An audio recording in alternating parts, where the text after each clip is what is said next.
All right. Well, I think folks will probably continue to jump on, but we have a lot of great information to be covered today. So I think maybe we need to get started. Hi, everybody. My name is Amy Dessenberg Wines, and I help manage the Iowa Coalition for Integration and Employment. And welcome to our monthly community of practice.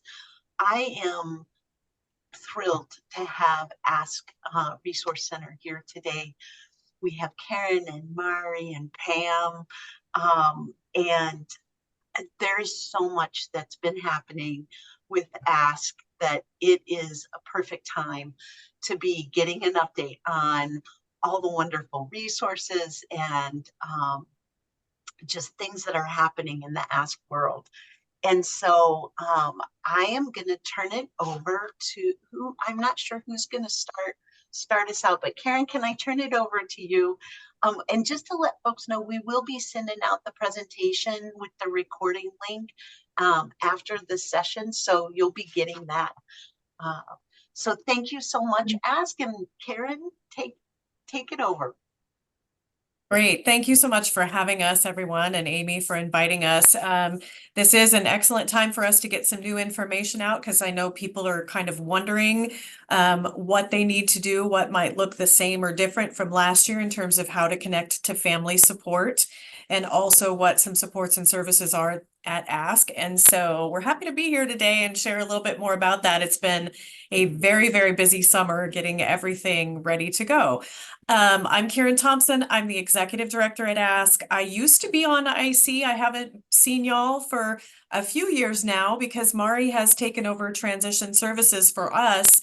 And now she has again changed roles, and she'll tell you a little bit more about that when she gets into her portion of the presentation. But our newcomer to us, but not newcomer to post-secondary transition or education at all, Pam Wolber, will be the one who will be participating in ICIE going forward and keeping the other two of us informed. So you get to hear from all three of us today. I'm going to give you a little bit of an overview and kind of bookend the presentation. Mari's going to go into some existing supports and services. And then Pam is going to give you a little bit of an overview about 4+ services and some things that we do to support families in that way. At Ask, some information that might be helpful to you as providers and families who you might get these questions or hear these things, and certainly you can touch base back with us anytime that you need support in that way. But we thought giving a little bit of information up front might be helpful to you around that.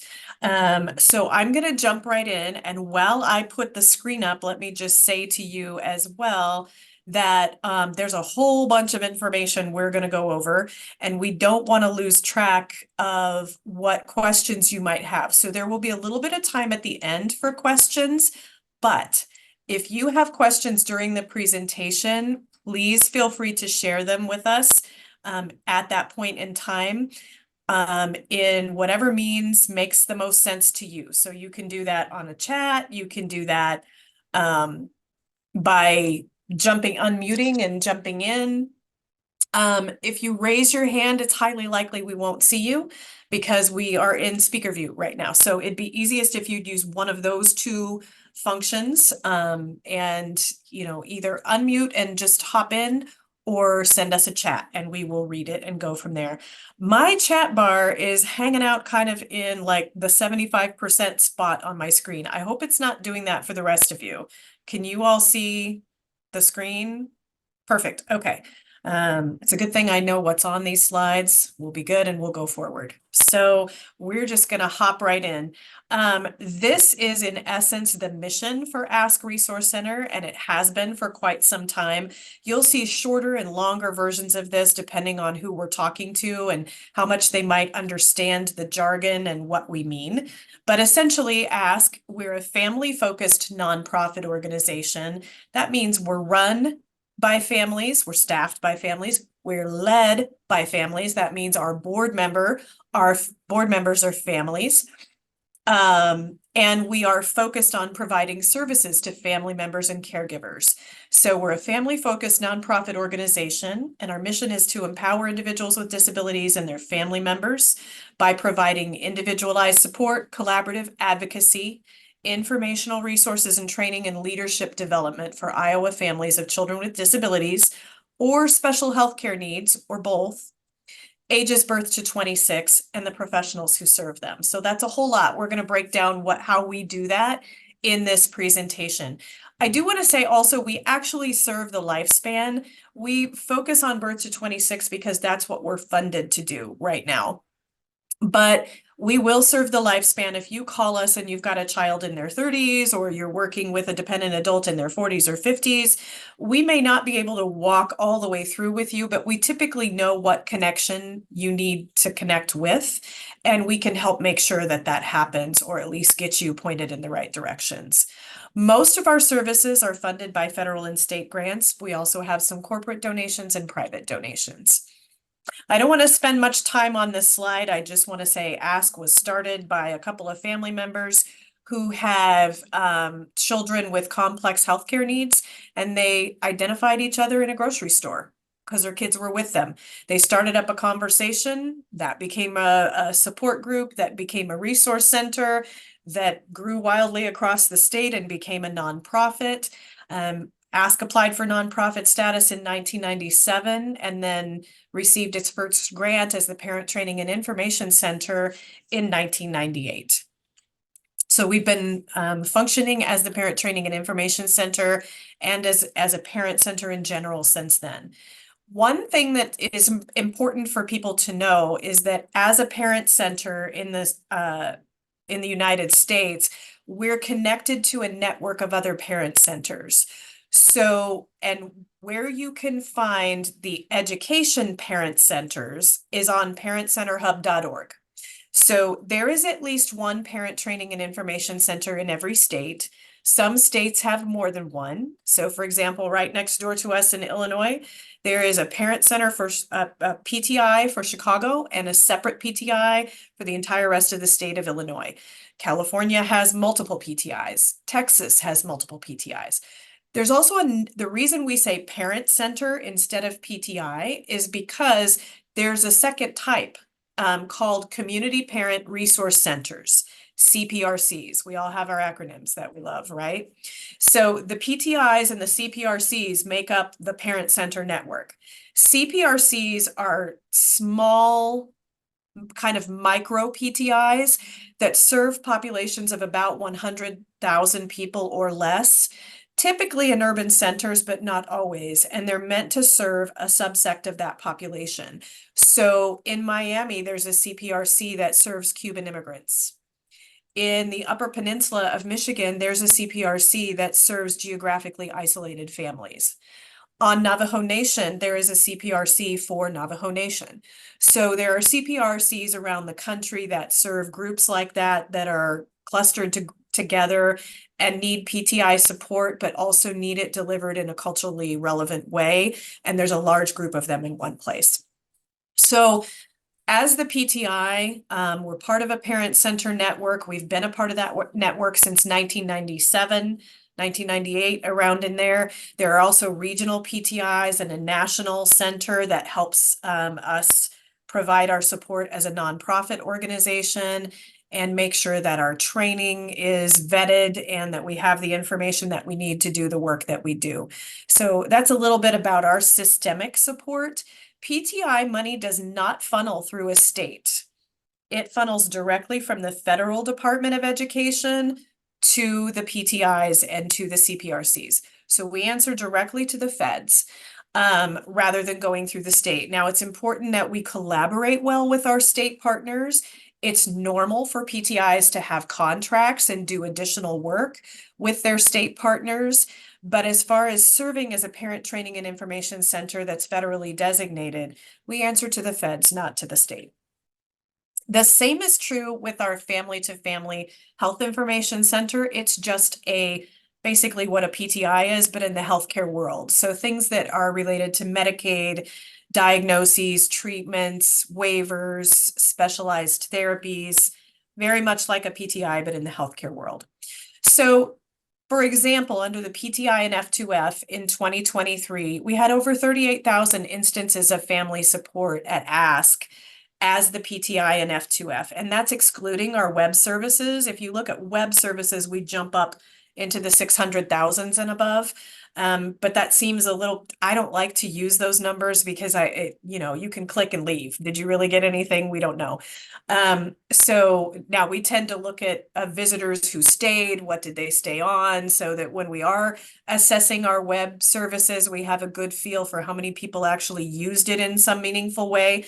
But in terms of talking about the instances of family support that we provide as an organization, we tend to stick with our individual support, our family support, our technical assistance to professionals, and the types of trainings that we do. So when you look at that 38,000 number, that's what you're looking at. So pretty broad, vast amount of services and supports before we took on the Department of Ed contract. That did happen. We were approached by the Department of Ed in, I think it was January, and they let us know that they were going to be, they wanted to redirect the funding that had previously been given to AEAs for the Family Educator Partnership.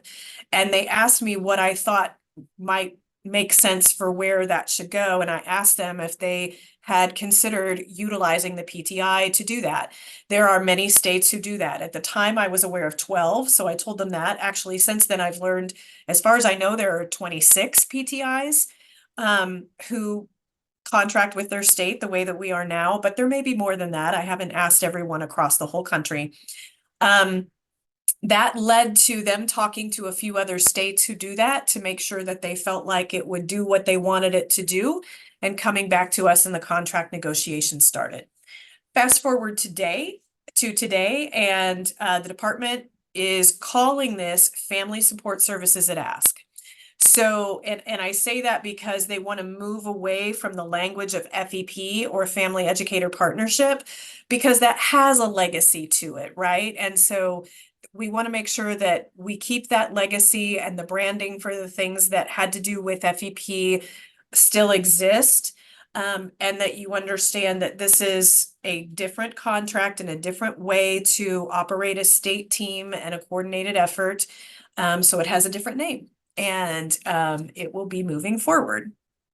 We are housed in each of Iowa's 9 AEA regions as far as where the family support staff sit. And then we also have a number of coordinators as well. We are working on some additional webinars that we'll release in October that'll give you a better sense of exactly how everybody sits and works together, so you can meet the teams and whatnot. Right now, what's important to you is how do you access the services? So that's what we're here to talk about today. So essentially, Family Support Services at Ask, you don't have to think about us as the PTI or the F2F or Family Support Services at Ask as far as what the DE calls us. We serve a whole child, we serve a whole family. And so the buckets of support and work look the same. All you need to do is contact us with what it is that you need. We will fit you into the right funding stream, or if we don't have the right funding stream, if we're not the best support, we will likely know who is, and we will connect you to that. So that you know the buckets in general, we offer individual assistance, mentoring, training, and information dissemination. Then on the other side of this slide, you'll see post-secondary transition information, transitioniowa.org, the Together We Can conference, Ask Each Other online support, and I think there's one more under there. Oh, nope, the Ask Each Other online support group. Finally got my menu bar to go away. Yay.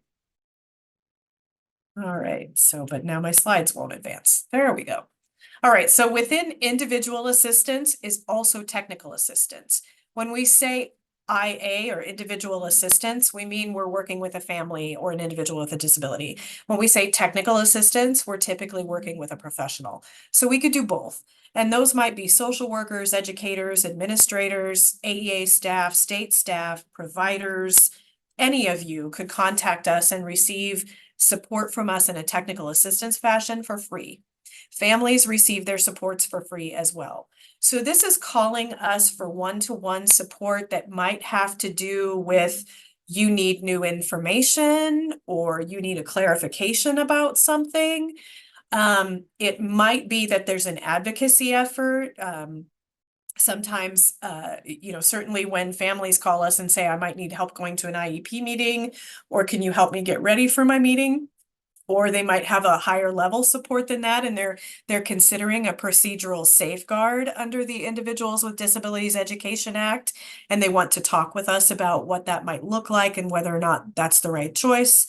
And then providers might do the same thing as well. Contact us and say, gosh, we've got a family that's needing more information about, and whatever that thing is, and they want it in parent speak. We can provide them information and resources. We can come and train at a family night. They might have a family that they're having difficulty with, and so they call us and ask us to help that family out, or would we be willing if they forwarded the family information to us? Some educators will contact us and say, okay, we've got a new family who's now on an IEP, and we would love to connect them with you so that they feel like they have the support that they need, which is an excellent way for the education system to develop trust with a family right away, to say, here's your support and services, and we're not afraid for you to have those. We want you to have those. That's an excellent way to build trust with families right off the bat. The mentoring network has been around under PTI and F2F, but it's been a very, very small portion of what we've been able to do. It is a volunteer network of family members across the state of Iowa who receive training from us on how to mentor families, how to use their story, when not to use your story, what does it look like to keep confidentiality, active listening, treatment planning, when to refer to a professional, all those kinds of things. So they receive training on that. And then we match them with families who need supports from them. Those supports are typically informational, or they're navigational, or they're emotional support. So they might give them basic resources, or they might go, oh, you need to know how to find your spot in the waiver list. Let me show you how to do that and what some resources are for how to do that. That would be navigational.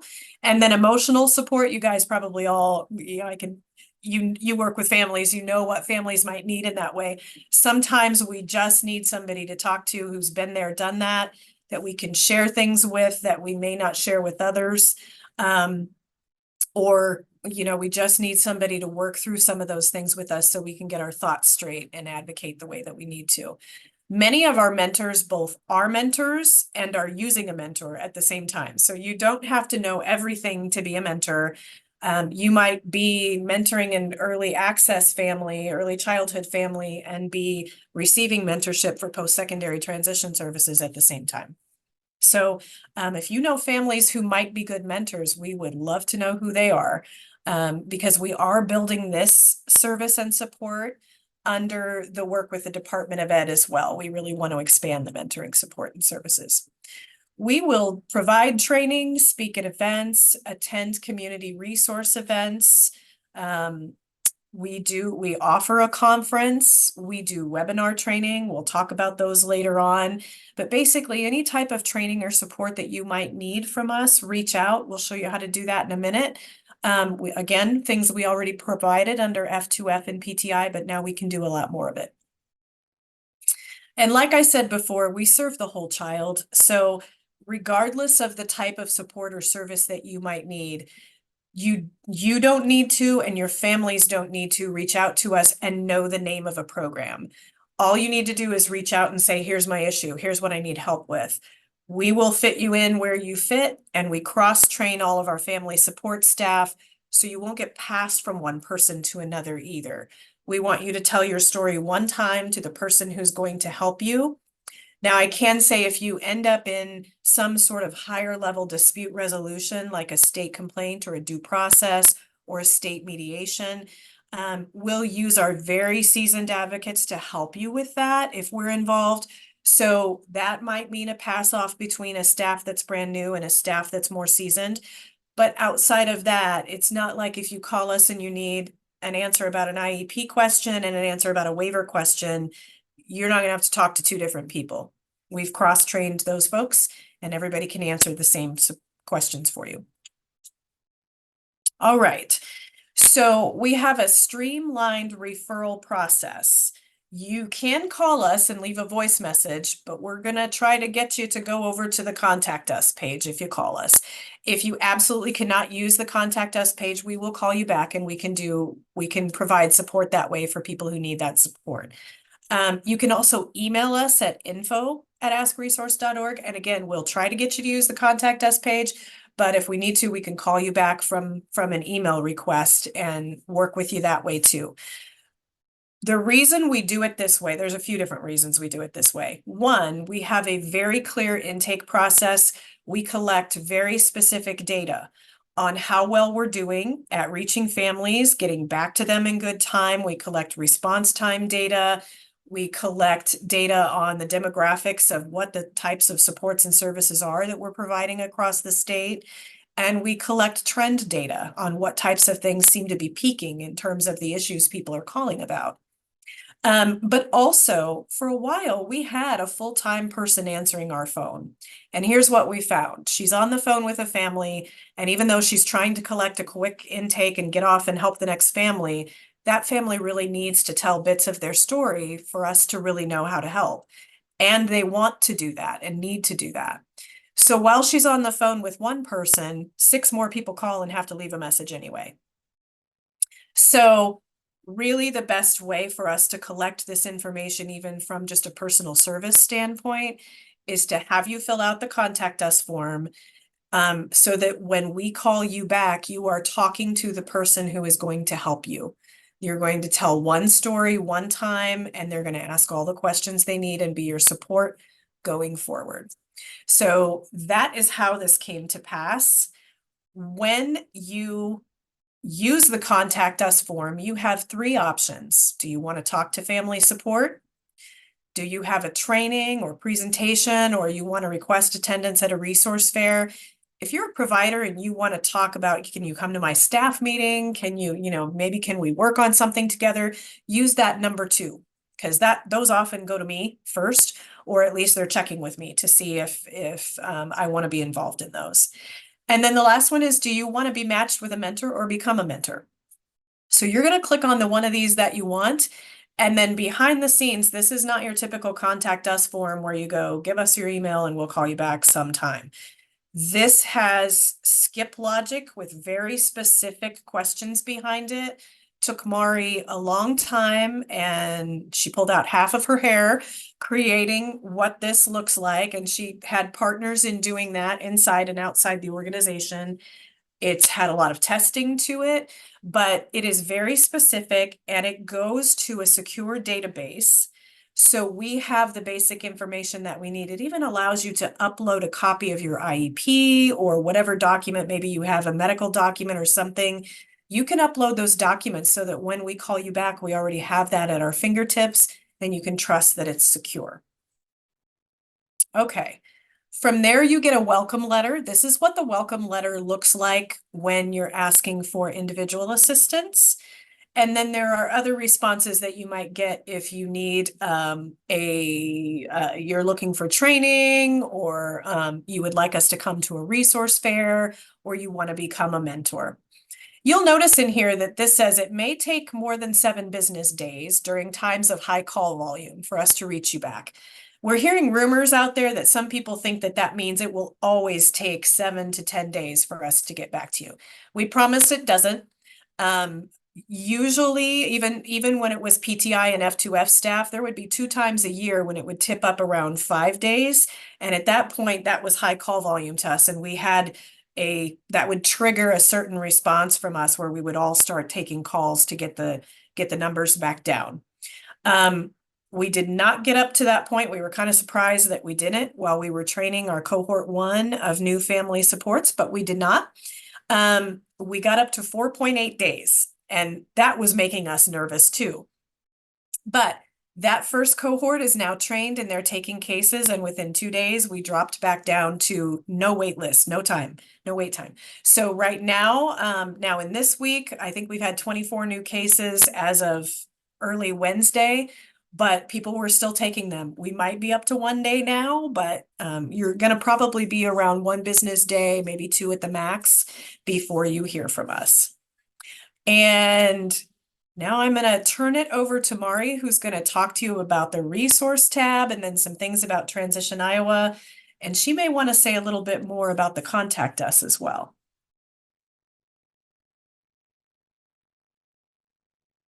Sorry, I was muted.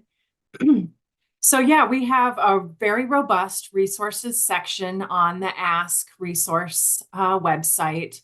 And really that's kind of our first line of defense, or the first place that we would suggest people go to try to look for the resources that they need to navigate IEP, 504, waiver kinds of things. There's tons and tons of resources in here, and lots of ways to search and find that information. And so it wouldn't surprise me if there is something that you're looking for that, you don't even need our support to find. You can find some good info right on the website that might help with that situation. Karen, can you move to the next slide? So if you go to the resources section, then there's a drop-down menu that's available. And so you can see here the some of the options for the drop down.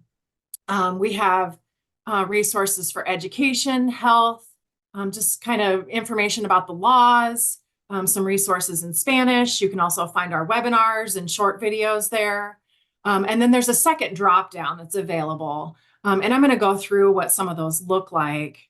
So like under the health category, there's education for health and healthcare setting kinds of things, and mental health, also waiver kinds of information, and some rare disease kinds of things. So we've got a bunch of different categories, and this is just an example of what's available under the health subcategories on our website. You also can still use the how can we help, like the main search function up there. Yeah. It works too, but a lot of families don't know the jargon for what they're looking for. So that's the reason for the dual bar that's below it as well. Yeah. So here are some of our top areas that that we have resources. Early childhood, special education evaluation process. And so these are what the drop downs look like. The principles of IDEA, section 504, IEP, dispute resolution, and behavior and discipline. So, and again, the kind of the top reasons that people are contacting us as well. Behavior and discipline is definitely one of those top areas that we get people to reach out. And of course, all kinds of IEP related questions. There's so many little ins and outs of that law and the process that we're always creating a new info sheet to try to help families understand some of those little nuances of the system. There's also health at school, waivers, Medicaid, some other resources around health. Go ahead. So the different laws, we've got resources, of course, around IDEA, the Individuals with Disabilities Education Act, which is the special education law, the Americans with Disabilities Act, the Affordable Care Act. We've had a lot of contact around bullying, in fact, lately as well, questions around bullying. And then we've got a bunch of great webinars, and we'll show you a little bit of that YouTube page later that has a lot of different options as well. I mean, I don't know that we really mentioned very well all of the webinars that we do throughout the year. That's one of our big highlights. So we should probably have a slide, or do we have a slide on that? I'll introduce the YouTube channel later. So okay, we'll go at least that far with it. So people can always sign up for our webinars, and you'll receive the invitation to attend in person if you'd like. And if you're not able to participate in person, we always send out the recording if that's something that the presenter is okay with after the webinar. So here are some of our top sample letters. We know that a lot of parents kind of need support with making those requests and how the importance of having requests in writing. And so we've got a nice list of resources that include sample letters for requesting an evaluation for special education eligibility, for requesting 504 plan eligibility, for requesting a reevaluation for under IDEA, requesting a prior written notice of a proposed or refused action related to an IEP, requesting an IEP meeting if there's a concern or an issue that you want to discuss. And then we've got a sample letter for reporting bullying as well, that can be utilized in those types of situations. So these are pretty popular resources that we have. And so, gosh, okay, before that was the list of what's available under the dropdown. These are some of the top resources. And so as I was saying, behavior, of course, is one of the big ones. We get a lot of questions around challenging behavior in school, seclusion and restraint kinds of issues. Another one that's unfortunately a top resource is around removal from school when schools like sending the child home early, or shortening a school day kinds of things. And parents have concerns about that. The evaluation process is another area where we kind of have some deep dives into what that looks like and how to support families through that process, because there are so many little ins and outs and things that are important to know in the process. And so we really will try to kind of help them understand all the little questions that might come up or maybe don't even get brought up, but should in that evaluation process when their child is when they would like their child to be evaluated for special education services. And so that includes, of course, requesting the evaluation. The comprehensive evaluation is our document that lists out all the different performance domains that the AEA has available, because parents don't really understand what all they can ask for an evaluation typically. And so that document kind of lists out all those options that are available for evaluation for a student with an IEP. Information about reevaluations is something that we tend to send out quite a bit, and independent evaluations. And then, of course, the conflict resolution piece is something that we have to address as well. And so helping families to just understand, what is that prior written notice? When is it appropriate to ask for something like that? You know, what does that look like? We also have some resources just around your options for conflict resolution. So if a parent was to have a disagreement with the school about the IEP kinds of things, then what options would they have? We do have a short list of legal resources, including some attorneys that support families in the special education process. And it also includes a short list of attorneys that work with families on guardianship and conservatorship kinds of issues. The Parent Guide to Educational Advocacy is definitely a top resource as well, just helping families to understand the importance of that relationship with the school and trying to problem solve with the IEP team as much as you can. And then the stay put provision as well. And of course, many of these ahead. things, you know, a parent might not know that that a prior written notice is a thing and what it does. That 10-day rule is the name of a thing and what it does. That stay put is a thing and when you can use it and when you can't. And so, you know, the menu bars that Mari was going through before helps them get to these things. And I think, you know, partly these are our top resources because unfortunately there are things that get used a lot, but also just because families are learning what their rights and responsibilities are. And if I came upon an info sheet that said, do you know how to use stay put? I'd be like, if I didn't work in this world, what in the world is stay put? So that's a reason why some of these things are clicked on as well, so families can learn. Yep. In the health arena, some of our top resources include the FAQ from families about waiver services, home and community-based waiver services, how to apply for a waiver in Iowa. We've got a resource that talks about the difference between the medical model and the educational model and how and why does that matter. Also, the FMLA, the Family and Medical Leave Act, and school lunches and special dietary needs. And then for transition, we've got the transition checklists on the Transition Iowa website. Well, it's on the Ask site as well. Age and majority and competitive integrated employment. The transition terms is one I know people really like a lot. And then we've got the life after high school that kind of talks through some of the top questions that you might want to consider as students are transitioning to life after high school. So those are just kind of a sample of some of the resources that families are most often contacting us about. And so transition is definitely one of our areas of focus at Ask, and with the Transition Iowa website.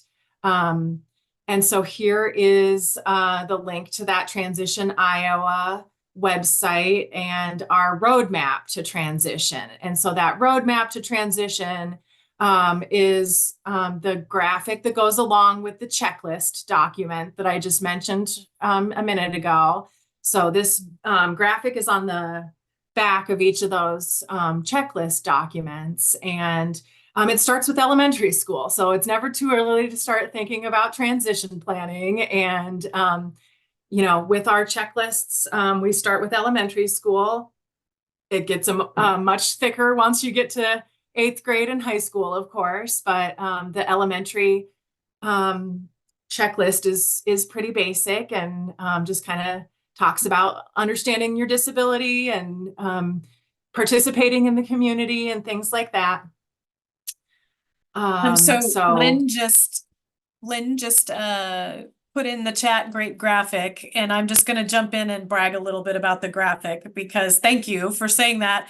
A lot of people grab it and use it, and that's fine. We want you to use it because we want it to become known, but do please let us know if you're going to do that and include that little copyright that's down at the bottom for Ask, because here's the cool thing about this graphic. It was created by a mom who has had to walk through this process. Her son is now 22 years old, and she's also a marketing director. And so we were really struggling. Like, Mari had the vision for what she wanted this to be, but couldn't quite get there with the graphic. And so we took it to Jenna, and she went, "Oh, I know exactly what you're talking about." And she is who created this.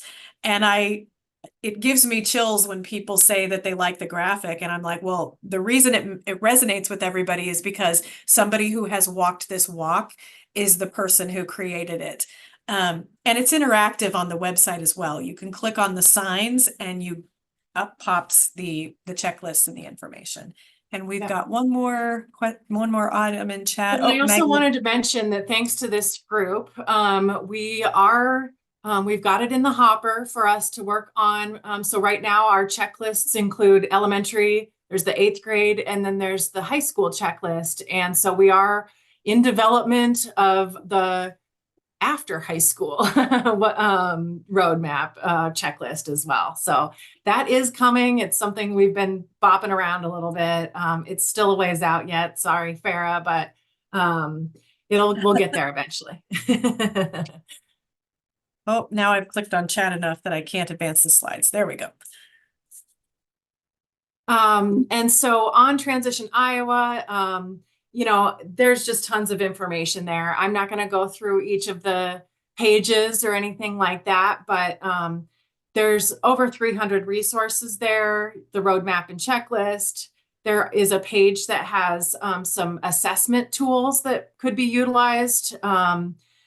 as well as some activities for skill development that could be utilized maybe by like a voc rehab counselor, maybe special ed teacher, maybe a CRP that might be looking for some ways to work with youth. So there's also links to state and national resources, some guidance information.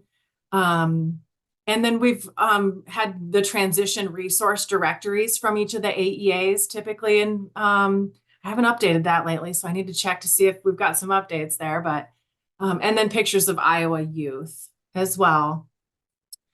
Almost all of the pictures on Transition Iowa are Iowa youth who families have sent us those pictures. So, and some of them are pretty entertaining. Here you can see the page that is called Learn About Transition. There's some transition modules that are about an hour or so long, you know, kind of deep dive into transition. We also have some topical webinars. So we've got some on guardianship, on host home kinds of things. There's all kinds of different topics there, voc rehab, you know, just transition planning from IEP standpoint. Those transition resource guides can be found there. There's also some short little video vignettes, some kind of random topics of video vignettes. Got some on voc rehab, some on like attending a transition resource fair. And then those info sheets that I mentioned before, like the life after high school and the transition terms and competitive integrated employment are there. Oops. Sorry. No. And then that's just a snapshot of the checklist document that goes with the pretty graphic. So this is the first page of the high school checklist. And you can see there are hyperlinks in it, so you can get to further related resources. Yeah, it's supposed to kind of be the who, what, where, when, why, and how around transition planning and give you a related resource for each of those kinds of things. And this applies to really all students, but then has some special highlights for students with IEPs or students with disabilities in general. It kind of changes depending on the requirement or the activity.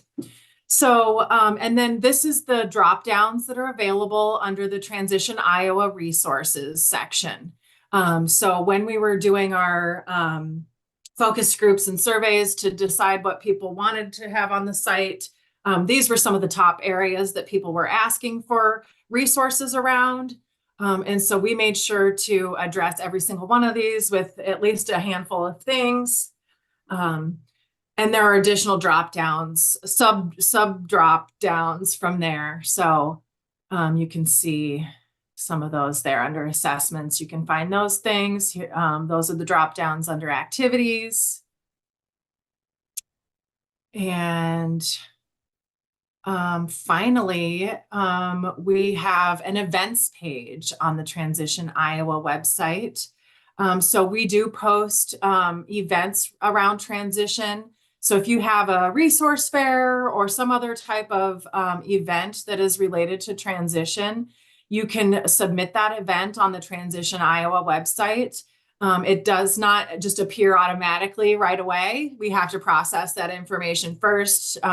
We will only take certain events that are not related to fundraising and things like that. We've also had people reach out with like a car show or something that isn't related to transition at all. So I'm not sure what they were thinking, but we only want events that are around transition or adult service kinds of things.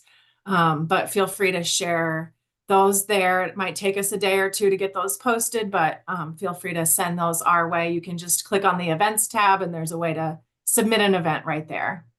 And then we'll make sure when we post it, it looks the same as the events tab on the Ask site, but at the Ask site is Ask Events. On Transition Iowa, it is the entire system of transition events. So it'll make the same sort of sections as the Ask site, but it is not branded to ask. It is branded to whoever submitted that event. So if you can send us a flyer, that's the flyer that's going to be there. The link that's there to register doesn't go to an ask link. It takes you to whatever page, whatever entity is running that event. It will take them to your registration. Yep. And we've Okay, got and then next we have Pam is going to talk about some of the issues that we've been seeing at Ask around transition. We just thought that you might be interested to kind of hear some of the things that we're seeing, and might line up with some of the things that you're seeing as well. So Pam, you want to talk about that? So quickly Next slide. before we go there, we've got a chat from Roxanne about adding Department of the Blind next to IVRS. You are not the first person who has brought that up to us, and I wish it was as easy as adding something on the graphic.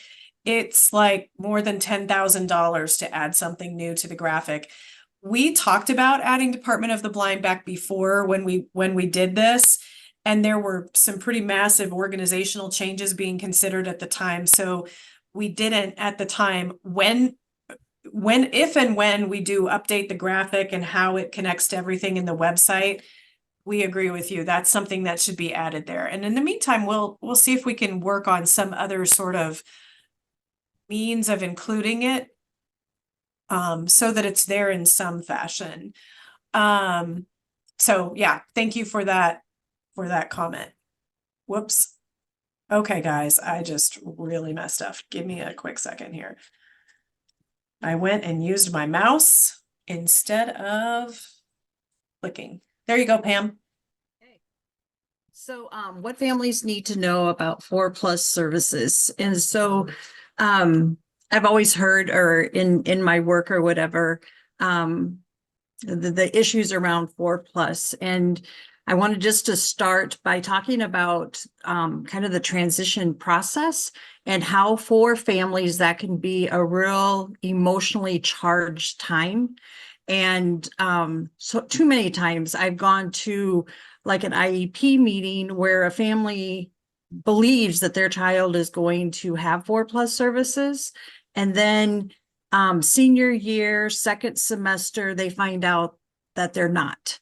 And I just feel bad. I feel bad that discussions haven't happened ahead of time because they need to, and that type of thing.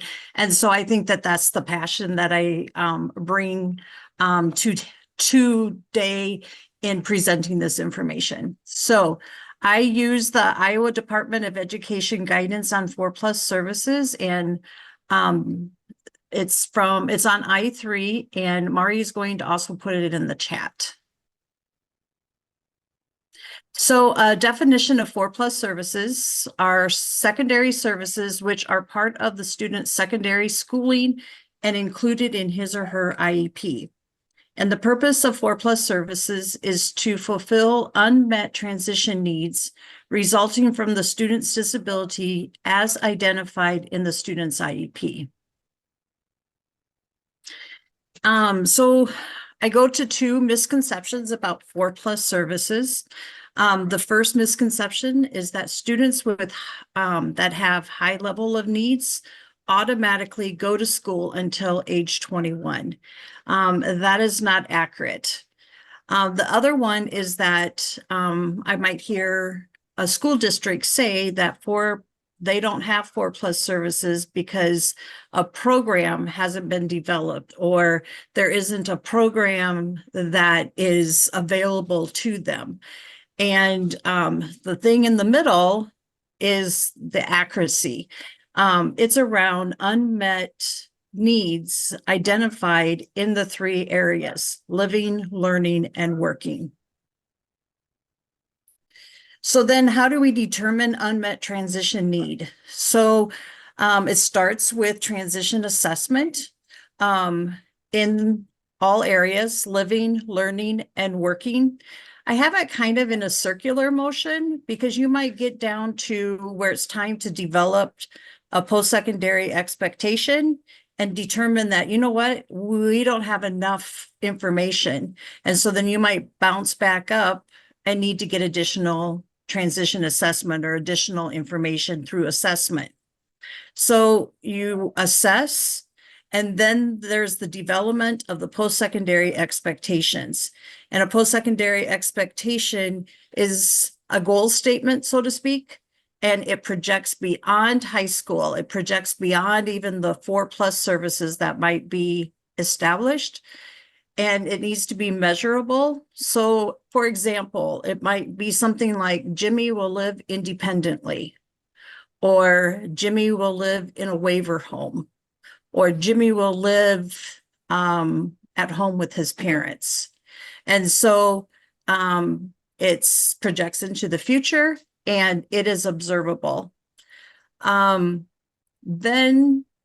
whoops, back up one, sorry. Oh, sorry. Nope, that's fine. And then you have your assessments, you have your post-secondary expectation established. Then you go and you assess what skills are needed to be able to identify the post-secondary expectations.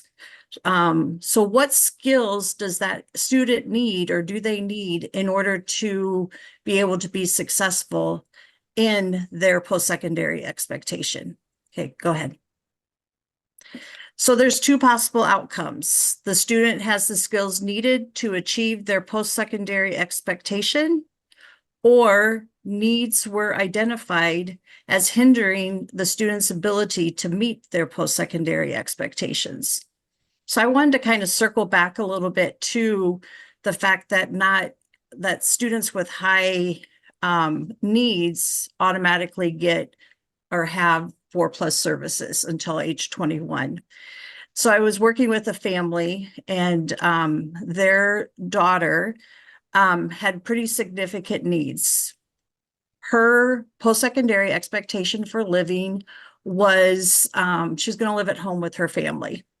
Her post-secondary expectation for learning was she was going to continue to learn in a day hab environment, going into day hab. And her post-secondary expectation for working was she wasn't going to work. That was the decision that the family had made. Okay.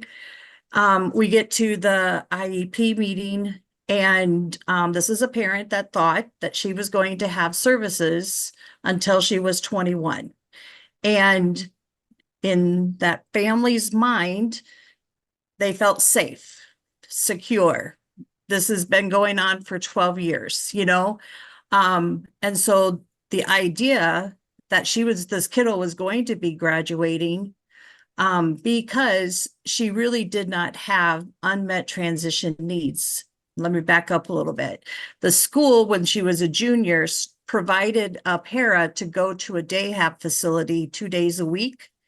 And they worked all year to fade back that para support to the point where she was going to day hab independently without the para. So there was no post-secondary unmet transition need. And it was time for her to move forward and to graduate. But that was just a really, really difficult conversation with the family at that time. So the other outcome is needs were identified as hindering the student's ability to meet their post-secondary expectations. Go ahead. So outcome number one, student has the skills needed to achieve their post-secondary expectations in all areas of living, learning, and working. And so then that means that graduation and exiting from special education services, that makes the district no longer responsible for FAPE to the student. And then outcome number two, area of needs were identified hindering the student's ability to meet one or more of their post-secondary expectations in the area of living, learning, and working. And so at this time, the IEP team determines the goals, services, supports to be implemented through 4+ services. The key here is that it is the IEP's team that makes that determination. It's never just one person in the school. And at this point, if needs were identified, It's not a matter of finding necessarily a program. It is figuring out and getting creative of how to meet those needs with goals, services, supports.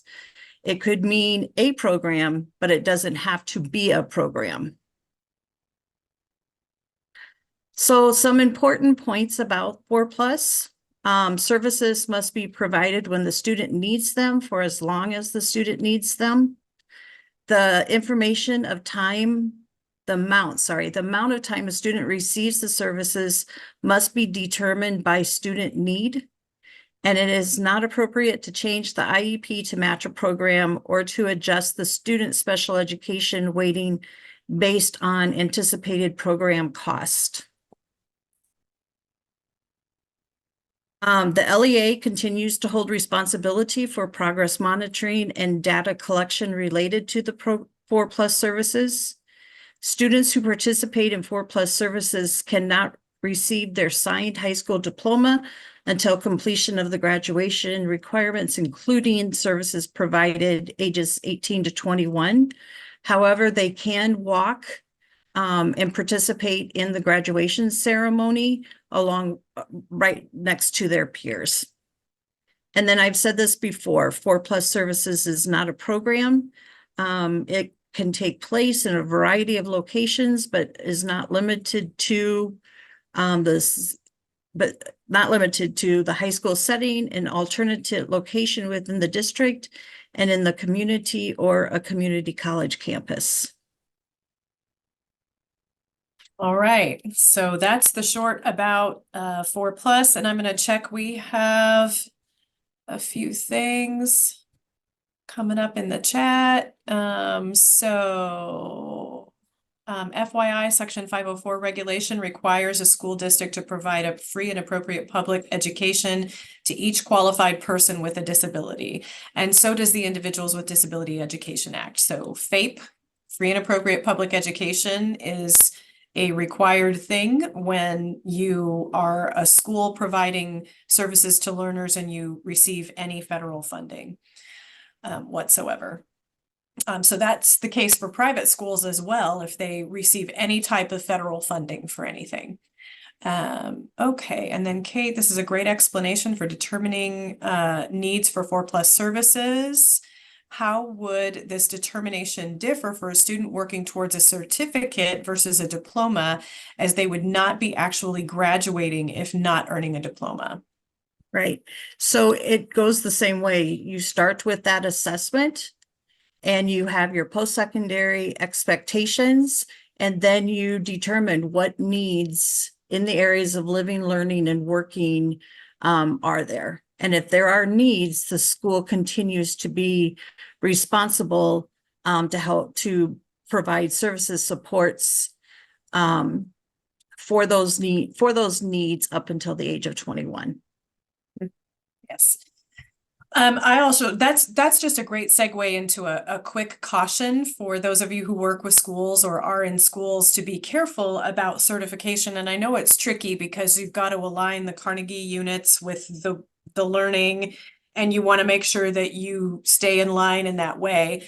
But we have to remember that the adult services world and HR units and all those kinds of things, they don't typically recognize a certificate for working, right? So a diploma is what is often needed in order to set that learner on a good path to be able to work in the adult world.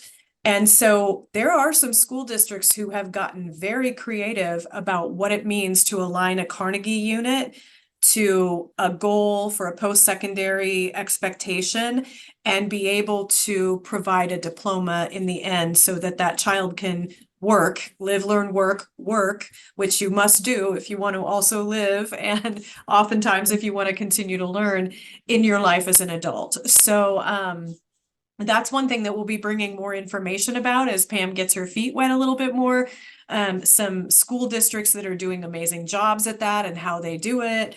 But that's something to consider when you're thinking about whether you're going to use a certificate.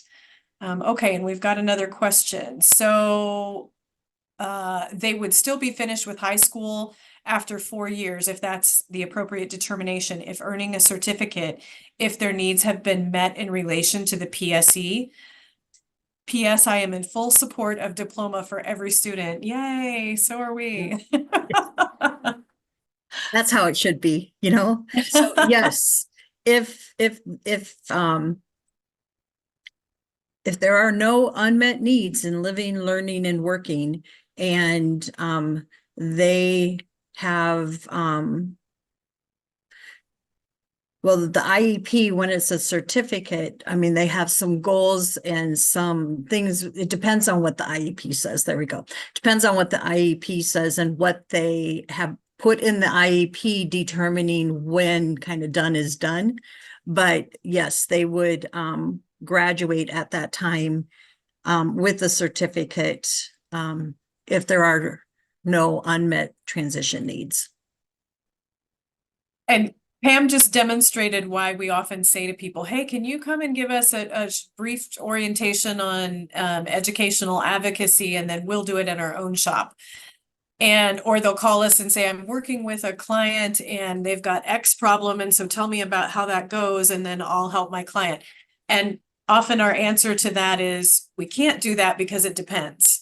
And that truly is the answer. That's just the way IDEA is written. So much is based upon what's in the IEP. So much is so very individualized. It depends on the team. It depends on the child. It depends on the needs. It is individualized. And so it depends. And so that might mean that you go into a meeting thinking that you're going to talk about one thing, 4+, and you end up over here in this other world of talking about things that have to do with IEP because it's relevant to that child's needs.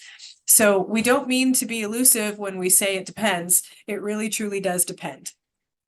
Okay, we've got another chat. Employment related question. If a student receives SSI or another SSA benefit, when does benefits planning come in your process for transition?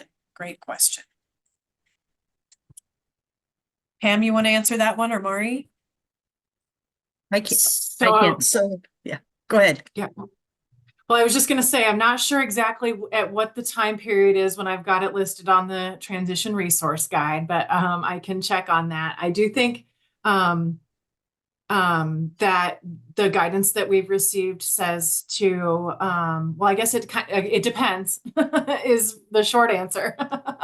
When are we working? What does that look like? You know, age of I guess majority, what's happening when we start talking about working is really when you start talking about benefits planning, if you ask me. But Pam, do you have an answer you would like to?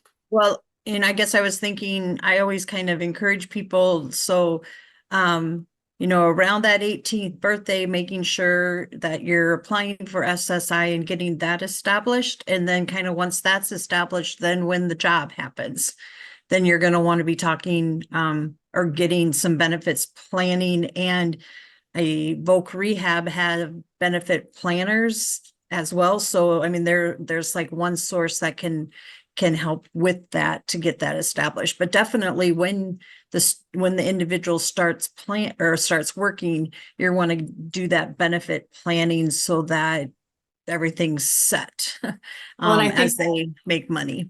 Even before they apply for SSI, to know that that's something they need to think about exactly. when they're applying for SSI.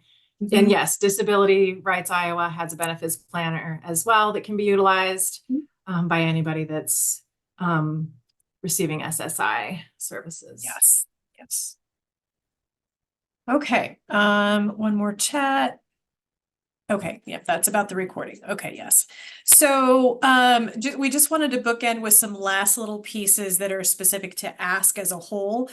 So we do have an e-news that goes out every other week, and we try, for one thing, send us things. We try as much as possible to share out as much as we can. Some weeks we literally have 10 or more things to share, which is too long for an e-news. So then we might hold some stuff off and try to go by dates and things like that. We also want to be sure that people are getting informational sheets as well. We don't want it to just be a release of information about events. So that's one option that you can use. We'll try to get everything out there. If we can't fit it in e-news, we can usually at least get it on social media once or twice. So still send us your items, and we can certainly, if it's transition related, we can get it on the transition events tab. But the other reason to sign up for the newsletter is because then you're going to know what's going on around Iowa and also what's going on with Ask. Including what we're doing under the family support services. So it gives you a way to be able to share out the information and know for yourselves. Okay, and then ask each other virtual. Right now, it's a virtual support group. This shows you what the events tab looks like on Ask. And again, the Transition Iowa would look exactly like this, except the event wouldn't be specific to Ask. It would go to exactly whoever else has put that up there. And what would be over here is the flyer from the event that you're sharing. Ask Each Other is what our support groups are called. Right now, it's a virtual support group that meets monthly. It's typically led by mentors. Right now, a bunch of our mentors have become our staff. So while we're training other mentors how to lead the Ask Each Other support groups, we've got some staff members doing that, but it will become mentors again. There's always a staff member on just to share resources and information and make sure everything goes smoothly, but it's typically run and led by families. We don't always even jump in unless some information's being shared that is incorrect. We don't jump in even if it's something different than what we might say, because we want families to work with each other, help each other. Oftentimes there are 17 different ways to slice the bread that is advocacy support, right? So we want you to learn and work from each other. Right now it's virtual, it's statewide, and it's one time a month. As our family supports who are out and about around the state start to get secure with their work and individual assistance, they will begin having in-person support groups in their local areas as well. But even those are vast areas, right? So even still, there will likely be more virtual support groups showing up over time, as long as we have families who want to utilize that type of support. Of course, we don't want to offer if it's something that is not going to be useful and people don't come. So stay tuned. You will probably hear about more of those. And then we said that we would tell you about the webinar series. There's Ask an Expert webinar. Those are always released in our e-news and our social media. They're released in our events tab.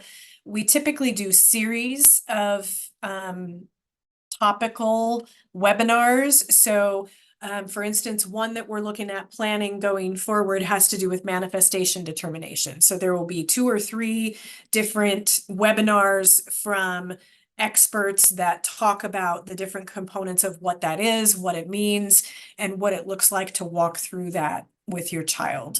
All of those are recorded unless the speaker specifically asks us not to. That's rare, but it does happen from time to time, either because they're sharing proprietary information, or we did have one last year that was provided to us by Iowa Safe Schools.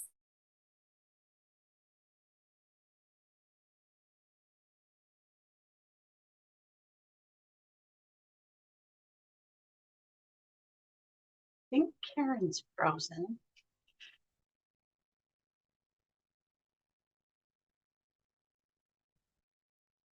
Sarah and Pam, you aren't frozen, so I'm hoping I'm not frozen. We can hear you. We can't see or hear Karen anymore, though. She looks froze. I would guess that she'll be jumping back on. Okay. There you are. Can't hear you, Karen. You're You're muted. on mute, Karen. Okay. Whew, that scared me. I somehow dropped. Sorry about that, you guys. No worries. All right. So let me go back to sharing with you, and I'm going to go back one. Okay. So this is what the Ask YouTube channel, where all of those recordings are housed, what it looks like. You can subscribe to the Ask channel. If you go to home, you're going to get absolutely everything. And I just happened to take this screenshot right after the last Together We Can conference. So you'll see that it has Together We Can stuff that we posted. The easiest thing to do is to click on videos or on playlists. If you're on playlists, you can find topical things. If you click on videos, you're going to find just sort of a really categorized set of all of our videos, and you can search through them that way. Okay, these are some additional resources. You can see Transition Iowa is up here for you again, but these are some other additional resources that might be helpful for you as you're looking for education information. The CIPR, the Center for Parent Information and Resources. Remember, I was talking at the beginning about the Parent Center Network. That is our National Technical Assistance Center that we answer to as a parent center. It is run by one of the largest, most historical parent centers that exist, New Jersey span. And they have a website called Parent Center Hub. And on it, one of the tabs is Find Your Parent Center. So if you have family members that you're working with that are crossing state lines, that is a great place to go to connect them with the CPRC or PTI, any parent center in the place where they're going, so that they know who to connect to when they get there. Family Voices USA is the National Technical Assistance Center for all F2Fs. So again, you can go on their website and you can find all of the family-to-family health information centers across the country in case you've got somebody moving in and out of state lines. Oftentimes, the parent centers through education and the parent centers through healthcare were all the same, but not always. So those are great places to check. And then we would love to learn from you. So if you have things that you learned that you're going to use, we would like to know what those are. If realizing today, watching this, you realize something that you would like us to produce that we don't have, please let us know. And if you're aware of training that you would like us to provide that we don't currently provide, we would love to hear that feedback as well, so that we're providing things that are what people want from us. Here is how to connect to us. And some of our social media spots as well, Facebook and YouTube. And I am going to stop share and turn it back over to Amy. I so appreciate all this fabulous information, and I just wanted to make a couple comments. One is it is incredibly hard to figure out how to help people navigate through such a complex system. And Ask does an amazing job and wears a million hats. It's not just, youth and babies or health. It's like Karen mentioned at the start, it's through the lifespan, and it's in all these arenas. And not only, I know for me just personally, like figuring out how to navigate certain things, but then also being able to help other people who have totally different situations from maybe what I experience, and helping navigate. And probably all of us recognize parents and family members are so consumed day to day, often with everything that has to be done to get through, that anything we can do to make it easier and to help understand the process, if that doesn't happen to be their area of professional expertise, I appreciated when Karen said, I wouldn't know what this was if it wasn't what I did. And that's a whole lot of those things and options. And I know in working with Mari and watching how Ask approached development of the Transition Iowa, it's like, how do you corral all that information and make it easy to find and accessible? And I've just been greatly impressed with Ask and Ask staff, and would strongly encourage people to utilize and refer people to their services. Michael, did you have something you might want to share? Or did you just, oh, sorry. we must have had some folks who had their cameras on who had to jump off or turned off. So you popped up on my screen. So thank you, Ask. I greatly appreciate all of your time and fabulous information. I could see where we could do a part 2, part 3, but even just knowing you have that website where you have a lot of good presentations in resources that people can access. Our next community of practice is October 10th. I am so excited that we will have Rebecca Traver with the Iowa Department for the Blind. I saw earlier there were some questions about services. Rebecca is going to do the journey for students, the VR journey for students with disabilities. It was a request that came up at our last session for a topic that people wanted to be able to dive in a little bit deeper. So if you can, please join us on October 10th, again, 1 to 2:30, same link that you used today. So I will just stop and see if there's any other questions for our presenters.